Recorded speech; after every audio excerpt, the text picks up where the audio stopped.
I've been working on this 2006 Jetta. Got a parasitic battery drain issue, and I decided to check the wiring here, the wiring harness in the driver's side door. And so I pulled this little rubber piece off. It just pops right out.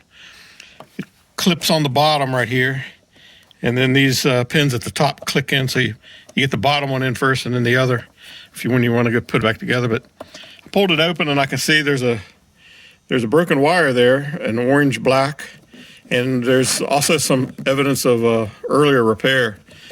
And so I'm going to go ahead and remove the door skin so I can take a look at the wiring and see if any more of the wires are broken.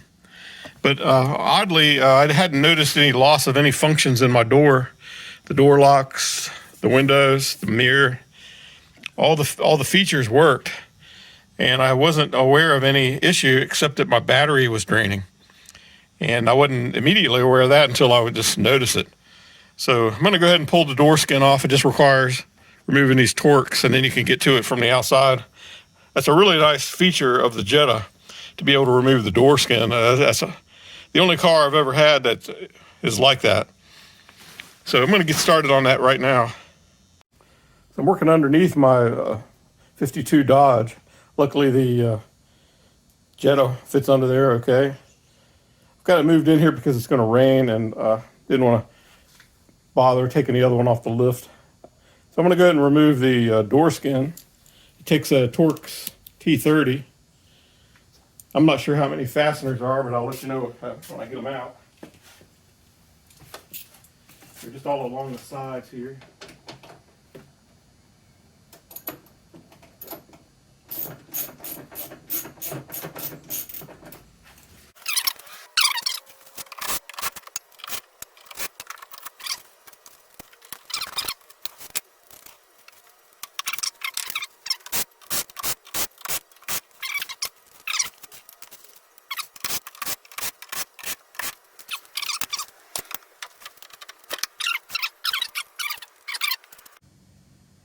So I guess I've gotten a little ahead of myself.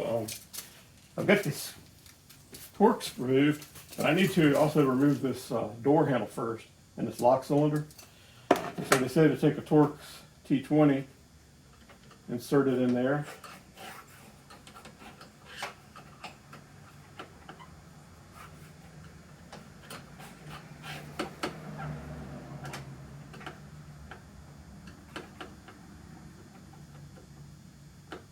There it is, found it.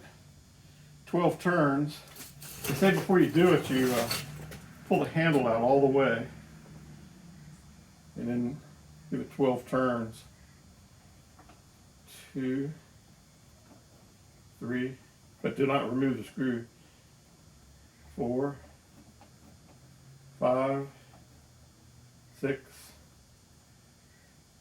7, 8, 9, 10, 11, 12.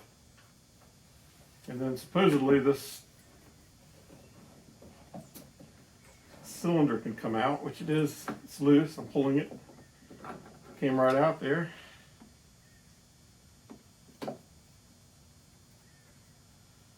So that's interesting.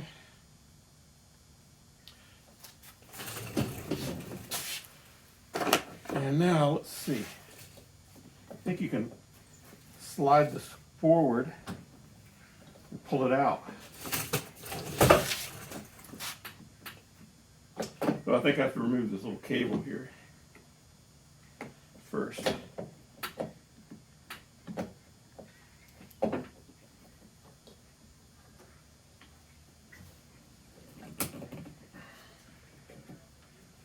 Here's a steel cable. It looks like it needs to be popped out of there.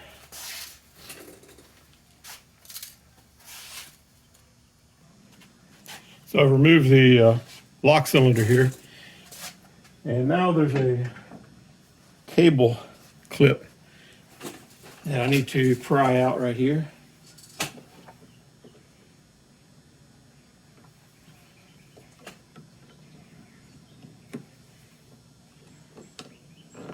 Here it went. then the handle just pivots right out. Well, that thing snapped out. Hopefully I can find it and put it all back in, but we'll worry about that later. Now it looks like there's little torques here I need to remove.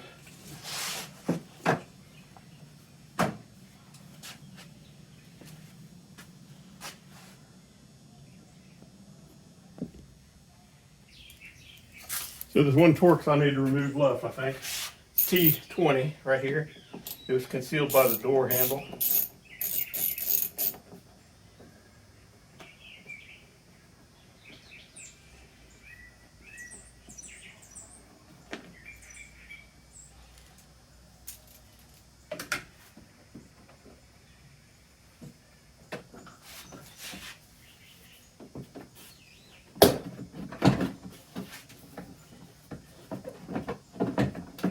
I have a feeling there may be one more Torx that I missed there in the corner.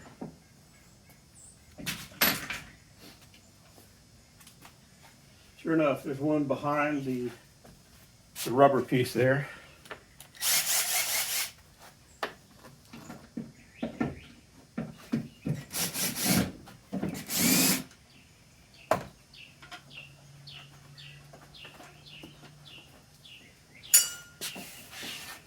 I believe the door skin might come off now. Sure enough. Isn't that beautiful?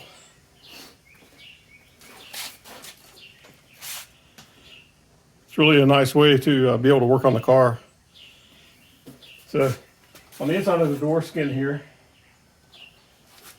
just a couple panels for insulation. So I can set this aside now. There's also some debris in the bottom of the door. I'll clean that away to keep it from corroding. But what I'm concerned, I'm going to be working is right in this area here where the wiring passes through. And I might need to roll my window up.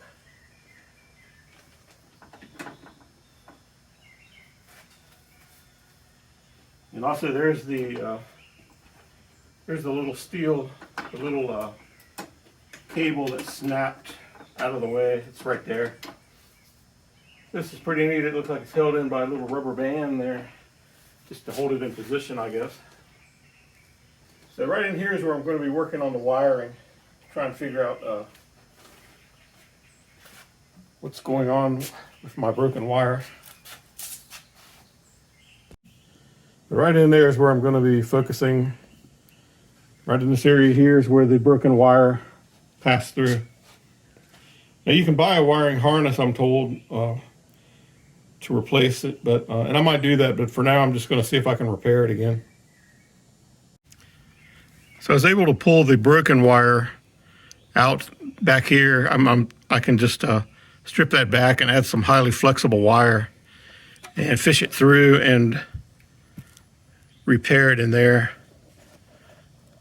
And I'm also going to be checking these other wires to see if they are also broken.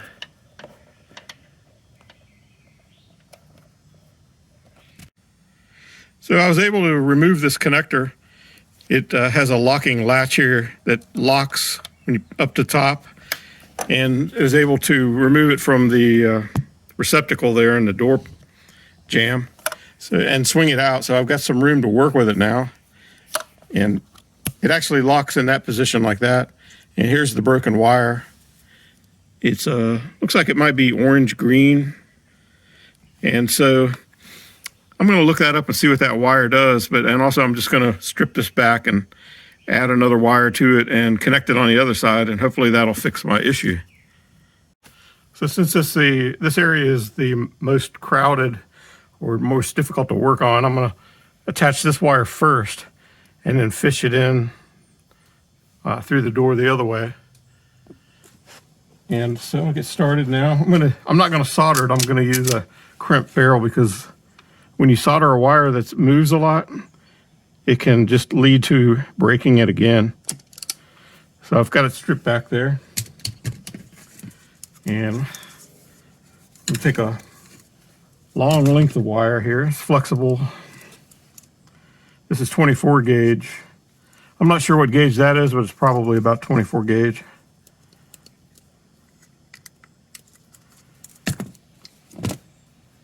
And I'm going to strip this back a little bit too.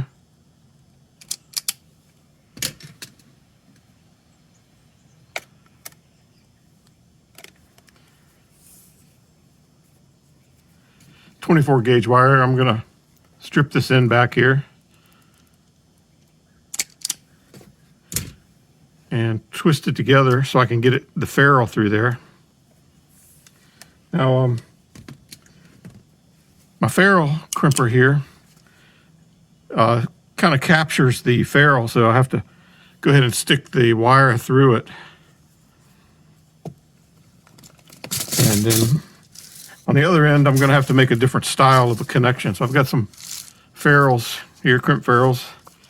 I'll choose one I think is the proper size.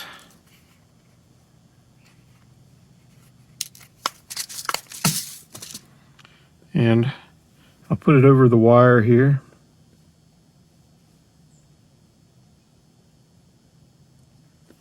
And what I'm hoping it'll do is grab the insulation as well, which it did.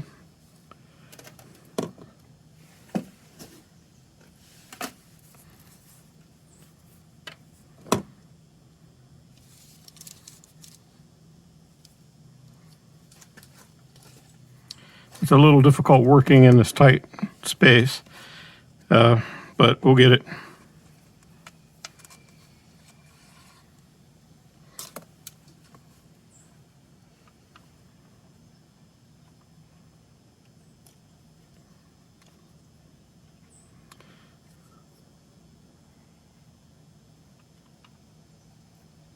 So what I'm after is an inline splice, so the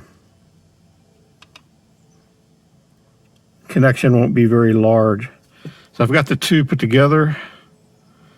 Now I just need to get the crimper tool to go up the wire. This is normally pretty easy to do, but in a car where you're trying to work in a confined space and you can't really, a lot of things are just out of your control. So here we go, it's lined up. I'm going to go ahead and crimp it. And so you can see I had to pull the crimper all the way back out of the wire. But I ended up getting a pretty nice confined connection there. And it's tight, I'm tugging it. So now I'm going to wrap this in insulation, and the insulation I'm choosing is a silicone self-embedding or self-sticking tape. So it'll allow it to be very flexible, and it's stretchy. And hopefully it'll last longer than the car. I mean, the car's 2006. But if it keeps giving me these problems, I might go ahead and order that wiring harness. So I fold it across there and just stretch it. And hopefully this tape here will stick to itself and also provide a bit of a strain relief for the electrical connection.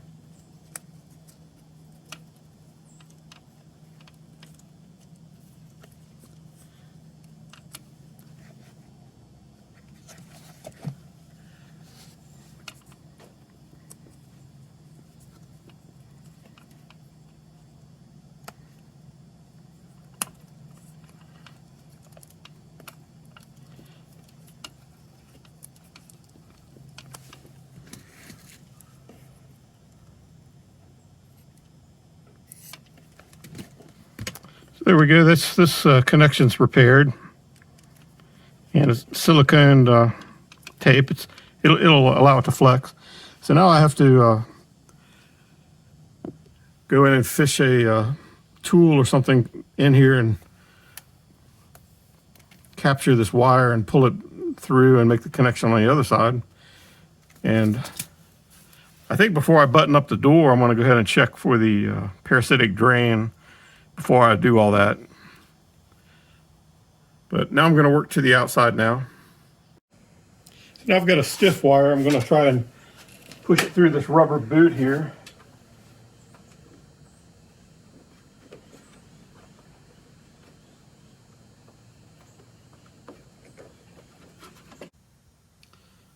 So I was able to coax this wire through the rubber boot there. And now I'm going to pull this white wire through the boot using this tape. And what I found to do is don't go to the end of the wire, go up there a couple inches in and get one turn on the wire before you start trying to pull in the tape to it. And that way this remainder of the wire will help guide it as well.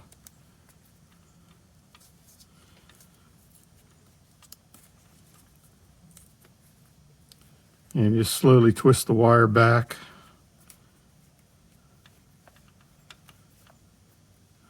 So now I can reach around the door here and pull this wire and then guide this.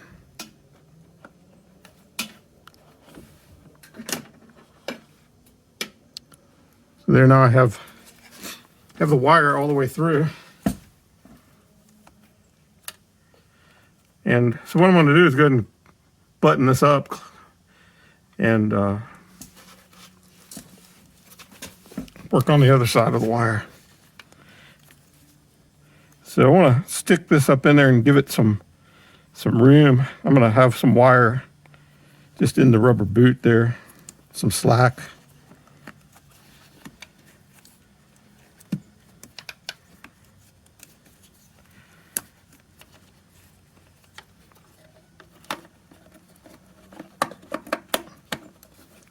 Go ahead and put the connector back in.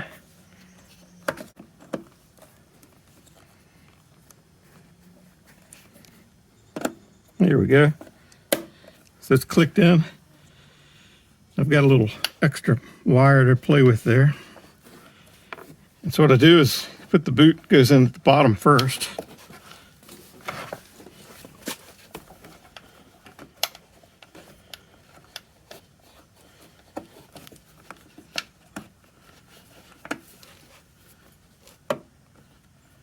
And it clicks in at the top. Looks like one of my guide clips broke, but it should hold it.